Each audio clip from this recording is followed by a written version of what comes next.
semuanya, selamat siang. Bagaimana kabar kalian hari ini? Miss harap kalian dalam keadaan sehat walafiat ya nak. Kita harus terus mengucapkan syukur kepada Tuhan Yang Maha Esa karena telah diberikan kesehatan kepada kita sehingga kita terhindar dari berbagai macam penyakit, termasuk kepada penyakit yang sedang merebak pada saat ini. Nah, meskipun kita masih tetap mengikuti pembelajaran secara daring, belum dapat bertatap muka secara langsung, tapi jangan lupa untuk tetap semangat dalam mengikuti pembelajaran kita. Mudah-mudahan kalian semuanya menjadi anak yang sukses di masa depan karena meskipun dalam keadaan terbatas, kalian tetap belajar dengan giat dan menyelesaikan tanggung jawab kalian sebagai seorang siswa dengan baik. Miss ucapkan terima kasih bagi yang selalu aktif untuk menonton video pembelajaran. Nah, pada pertemuan kali ini kita akan melanjutkan materi pembelajaran kita, yaitu tentang proses pembentukan tanah dan komponen penyusun tanah. Di mana pada minggu sebelumnya kita sudah membahas tentang peranan mikroorganisme tanah. Nah, jadi pada pertemuan kali ini kita akan melanjutkan materi kita. Ayo kita simak video pembelajaran berikut ini. Yang pertama, kita akan membahas tentang proses pembentukan tanah. Nah, sebenarnya tanah berasal dari batuan. Batuan-batuan ini akan mengalami pelapukan menjadi butiran-butiran yang sangat halus. Lama-kelamaan, butiran-butiran halus tersebut akan bertambah banyak dan terbentuklah tanah. Batuan memiliki banyak jenis. Setiap jenis batuan mempunyai tingkat pelapukan yang berbeda-beda. Mungkin pelajaran biologi kali ini bisa kalian kaitkan dengan pelajaran geografi. Di mana pada pelajaran geografi kalian pasti pernah belajar tentang berbagai jenis batuan. Jadi jenis batuan ini juga akan mempengaruhi cepat lambatnya proses pembentukan tanah. Secara umum, tanah terdiri dari beberapa lapisan. Di sini dibagi menjadi 4 lapisan utama. Yang pertama itu ada bagian lapisan atas, kemudian lapisan tengah, kemudian lapisan bawah, dan lapisan batuan induk. Lapisan atas merupakan lapisan yang terbentuk dari hasil perapukan batuan dan sisa-sisa makhluk hidup yang telah mati. Lapisan itu merupakan tanah yang paling subur.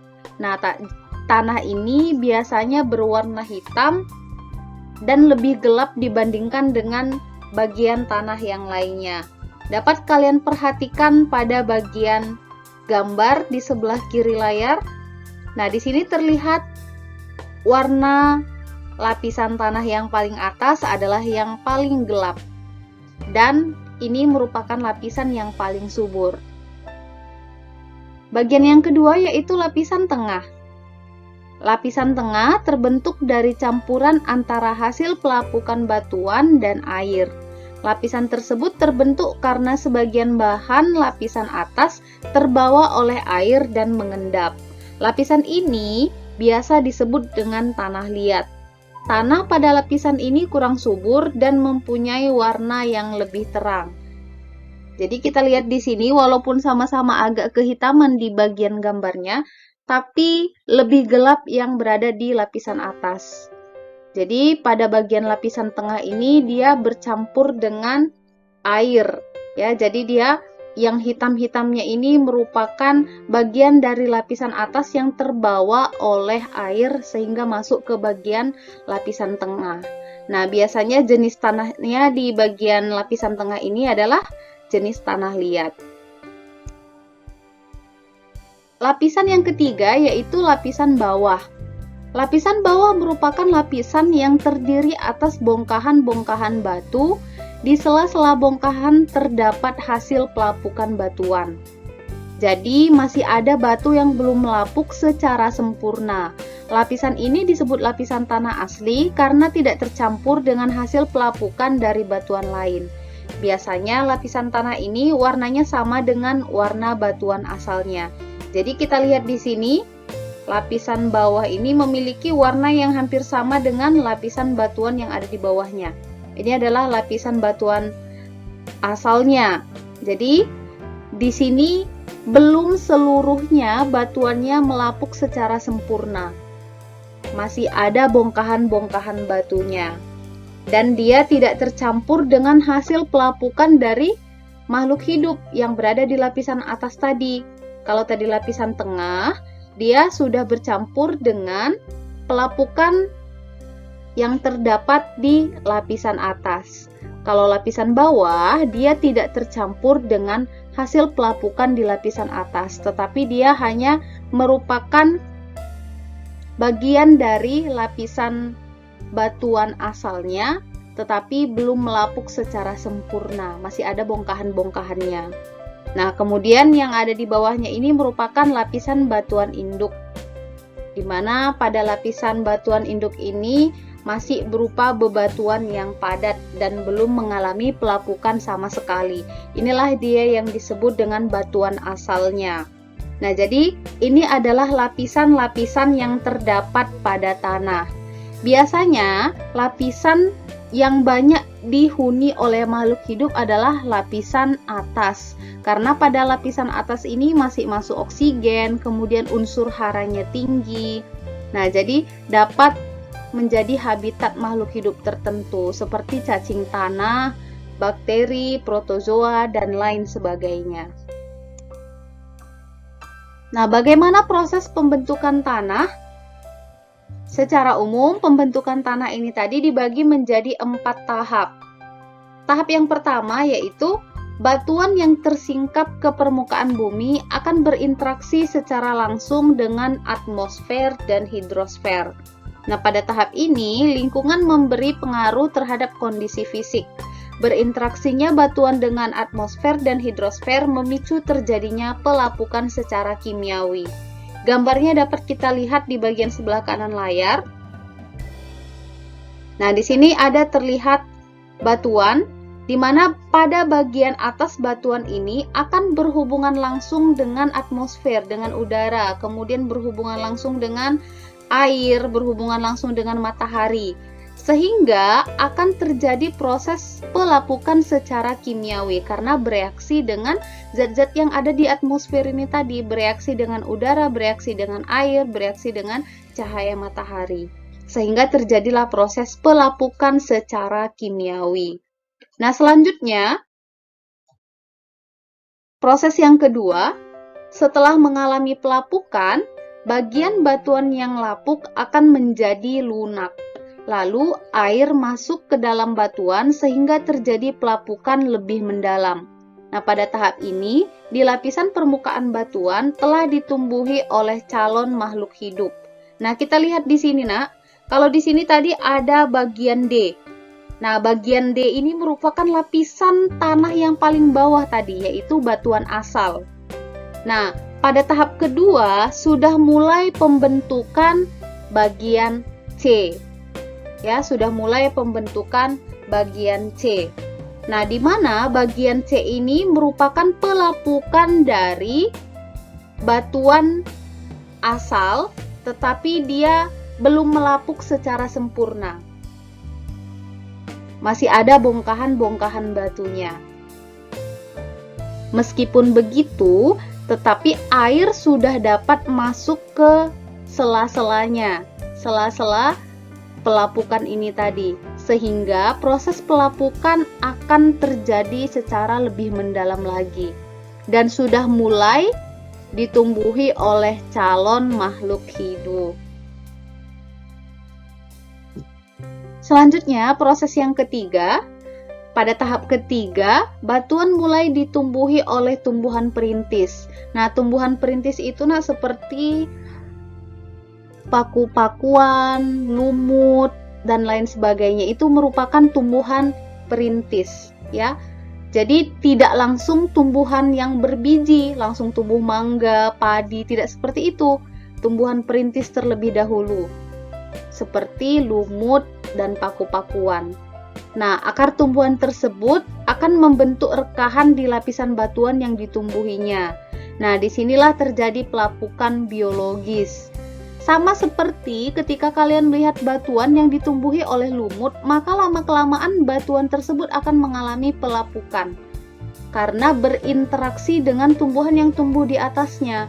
Jadi pelapukan seperti ini disebut dengan pelapukan biologis karena terjadi akibat bantuan dari makhluk hidup. Kalau tadi karena cahaya matahari, udara, dan air itu termasuk pelapukan kimiawi. Nah, kalau dia karena bantuan tumbuhan tertentu seperti paku dan lumut, dia termasuk pelapukan biologis. Jamur juga termasuk ya nak, jamur juga boleh dikatakan sebagai tumbuhan perintis, jamur tertentu. Ya, jadi dia juga dapat mempercepat proses pelapukan. Gambarnya dapat kita lihat di bagian sebelah kanan layar. Di sini sudah ada terbentuk 3 lapisan. Yang bagian D tadi adalah lapisan batuan asalnya ya. Kemudian lapisan C ini adalah lapisan bawah yang dimana tadi di sini merupakan pelapukan dari batuan asal tetapi belum melapuk secara sempurna. Dan di sini mulai terbentuk bagian A ya, lapisan atas bagian tanah. Kemudian tahap yang selanjutnya adalah tahap terakhir di mana tanah menjadi subur dan ditumbuhi tanaman yang relatif besar. Nah, karena tadi pelapukan secara biologis terus berlangsung, maka di bagian permukaannya ini akan menjadi semakin subur. Dengan semakin suburnya permukaan tanah, maka tumbuhan yang akan tumbuh juga semakin beragam. Kalau tadi yang tumbuh hanya tumbuhan perintis seperti paku-pakuan dan lumut, nah di sini sudah mulailah dia jenis tumbuhan yang lain seperti tumbuhan berbiji. Ya, jadi pada tahap keempat ini sudah ada 4 lapisan tanah. Lapisan atas, kemudian lapisan tengah, kemudian lapisan bawah dan lapisan batuan asal. Nah, ini adalah tahap-tahap pembentukan tanah. Nah, sekarang kita lihat apa sajakah faktor yang mempengaruhi proses pembentukan tanah. Nah, di sini ada 6 faktor yang mempengaruhi. Yang pertama adalah faktor iklim. Iklim terdiri dari suhu dan curah hujan. Jadi, suhu dan curah hujan di suatu daerah itu disebut dengan iklim. Jika suhu semakin tinggi, maka semakin cepat pula reaksi kimia yang berlangsung. Nah, selanjutnya semakin tinggi curah hujan, semakin tinggi pula tingkat keasaman tanah. Dan juga dapat mempercepat proses pelapukan pada tanah, pada batuan sehingga membentuk tanah. Kemudian yang kedua, bahan induk. Bahan induk yaitu bahan penyusun tanah itu sendiri berupa batuan, seperti yang sudah Miss jelaskan sebelumnya. Jenis batuan asalnya itu sangat menentukan proses pelapukannya. Mungkin sudah kalian pelajari di mata pelajaran geografi. Ada jenis batuan yang mudah lapuk, ada jenis batuan yang sukar lapuk, ada jenis batuan yang sangat sukar lapuk. Jadi dia bahan induk batuannya itu sangat mempengaruhi proses pembentukan tanahnya. Kemudian yang ketiga yaitu organiknya. Nah, bahan organik sangat berpengaruh dalam pembentukan warna dan zat hara dalam tanah. Bahan organik itu artinya makhluk hidup yang sisa-sisa makhluk hidup yang akan mengalami proses pelapukan di atas permukaan tanah. Misalkan dedaunan yang sudah gugur, kemudian sisa-sisa makhluk hidup, kemudian makhluk hidup yang sudah mati, itu akan mempengaruhi proses pembentukan warna dan zat hara dalam tanah. Bisa kalian lihat, mungkin warna tanah di depan rumah kalian, di halaman rumah kalian, pasti berbeda dengan warna tanah yang ada di dalam hutan. Kenapa? Karena zat organik yang ada di atas permukaan tanah halaman kalian berbeda dengan yang ada di dalam hutan. Nah, kemudian yang keempat yaitu makhluk hidup. Semua makhluk hidup dapat memberi pengaruh seperti jasad renik, tumbuhan, hewan, bahkan manusia. Jadi makhluk hidup yang tinggal di atas permukaan tanah itu tadi akan mempengaruhi proses pembentukan tanahnya. Semakin banyak jasad reniknya, semakin banyak tumbuhan perintisnya, maka semakin mudah juga terjadi proses pembentukan tanah. Tidak hanya itu, hewan dan manusia juga mempengaruhi proses pembentukan tanah tentunya. Nah, kemudian yang kelima, topografi. Topografi itu adalah kemiringan. Ya, jadi topografi alam dapat mempercepat atau memperlambat kegiatan iklim. Misalnya, pada topografi miring membuat kecepatan air tinggi dan dapat menyebabkan terjadinya erosi. Jadi, letak topografi tanah itu juga sangat mempengaruhi proses pembentukan tanahnya. Dan yang terakhir, keenam, yaitu waktu. Lamanya bahan induk mengalami pelapukan dan perkembangan tanah memainkan peran penting dalam menentukan jenis tanah yang terbentuk. Semakin lama proses pembentukan tanah, maka semakin bagus juga lah tanah yang terbentuk. Karena unsur hara yang terdapat di dalamnya juga pasti semakin banyak kandungannya. Nah, jadi itulah tadi beberapa faktor yang mempengaruhi proses pembentukan tanah. Kesimpulan pembelajaran kita pada hari ini yaitu 1. Lapisan tanah terdiri dari 4 bagian, yaitu lapisan atas, lapisan tengah, lapisan bawah, dan lapisan batuan asal. 2. Proses pembentukan tanah terjadi melalui 4 tahap. Yang pertama, berinteraksinya batuan dengan atmosfer dan hidrosfer akan memicu terjadinya pelapukan kimiawi. 2.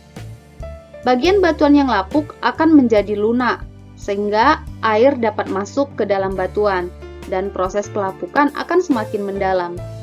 Ketiga, batuan mulai ditumbuhi oleh tumbuhan perintis, sehingga terjadilah proses pelapukan secara biologis. 4. Tanah menjadi subur dan ditumbuhi oleh tanaman yang relatif besar.